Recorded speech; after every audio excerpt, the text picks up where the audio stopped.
আসসালামু আলাইকুম, সকলে কেমন আছেন? আশা করি ভালো আছেন। আজকে আমরা চলে আসছি দুবাই গোল্ড মার্কেটে। এখানে দেখার মতো একটি জায়গা, যা অনেক সুন্দর সুন্দর গোল্ড রয়েছে। না দেখলে অবশ্যই মিস করবেন। তো আপনারা সাথে অবশ্যই দেখতে থাকুন। আমরা ঘুরে গোল্ড মার্কেটে দেখে অনেক ভালো লাগলো। এখানে যে পরিমাণ গোল্ড রয়েছে, চাইলে শুধু গোল্ড পরে মানুষ থাকতে পারবো, মানে যাবতীয় শরীর শুধু গোল্ড দিয়ে ঢাকতে পারবে, এত পরিমাণ গোল্ড রয়েছে। যে কোনো আইটেমের, বিভিন্ন আইটেমের, যা বলে বোঝানোর মতো নয়। এখানে তো সব কিছু তুলে ধরার মতো নয়। এখানে প্রায় 3টা গেট রয়েছে। আমরা একটা গেট দিয়ে ঢুকলাম, হাঁটতেছি। এখানে মনে হয় প্রায় 2 থেকে 3 হাজার গোল্ডের দোকানে রয়েছে। সবগুলাতে তো আর ভিডিওতে তোলা সম্ভব না। তো আমরা যতটুকু পারছি আর কি ভিডিওতে তুলে ধরছি।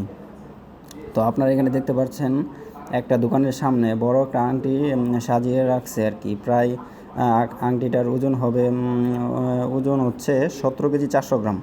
এটা একটা ডিজাইনের জন্য দোকানের সামনে করে রাখছে আর কি। যার গোল্ডের দোকানটা ওই ব্যক্তি আর কি। তো আরও অনেক সুন্দর সুন্দর গোল্ড রয়েছে। আপনার সাথে আছেন, দেখতে থাকুন। তো আমার এই দোকানটা দেখে অনেক ভালো লাগলো। গোল্ডগুলো দেখে একটু দাঁড়ালাম, তারপর হাঁটতেছি, হেঁটে হেঁটে দেখতেছি। সব কিছু তুলে ধরার মতো নয় ক্যামেরা দিয়ে। তো আপনারা সাথেই থাকুন, দেখতে থাকুন।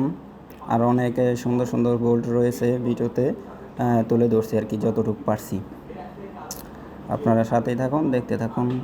এখানেও প্রায় অনেক বিভিন্ন আইটেমের গোল্ড রয়েছে, যা বলে বোঝানোর মতো নয়। এখন প্রায় আমাদের ঘোরার শেষ প্রান্তে চলে যাচ্ছি বাসার উদ্দেশ্যে। রাস্তা দিয়ে দেখলাম এক ভাই ভুট্টা সিদ্ধ করে বিক্রি করছে। আর ভুট্টাগুলো দেখতে অনেক সুন্দর এবং ভুট্টাগুলো খেয়ে অনেক সুস্বাদু, অনেক মজা পাইলাম।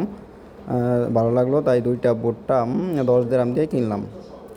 আজকের ভিডিও এতটুকু পর্যন্তই। সকলে ভালো থাকবেন, সুস্থ থাকবেন। পরবর্তী ভিডিওতে আবার দেখা হবে। আসসালামু আলাইকুম।